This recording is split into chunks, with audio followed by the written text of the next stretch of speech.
భలా బలి భలా బలి. ధ్యానం ధ్యానం ధ్యానం ధ్యానం అంట అక్క. ఎందుకు చేయాలి ధ్యానాన్ని? ధ్యానం మన కోసం మనం చేసుకోవాలి, మన ఆరోగ్యం కోసం మనం చేసుకోవాలి, మన ఆనందం కోసం. ధ్యానం వల్ల ముక్తి మోక్షం కలుగుతాయి. అందుకు ధ్యానం చెయ్యాలి. అదే శ్వాస మీద ధ్యాస. భలా బలి భలా బలి. పెద్దక్క చాలా బాగా చెప్పావు. కానీ ధ్యానం ఎలా, ఎప్పుడు, ఎక్కడ చేయాలి? ఈ ధ్యానం ఎక్కడైనా ఎప్పుడైనా ఎవరైనా చేయొచ్చు.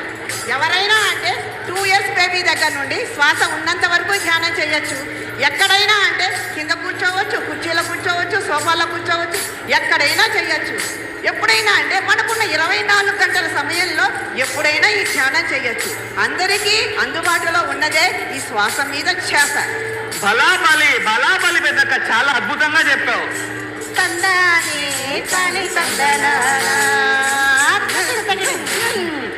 అక్క, అసలు ఈ ధ్యానాన్ని ప్రపంచానికి తెలియజేసింది ఎవరు?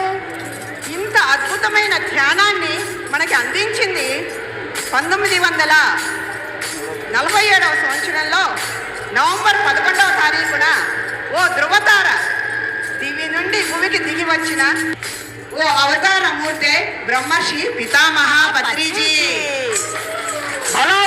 భలా బలి. చిన్నక్క, వాడి రాక ఏదో కొత్తగా ఉందే.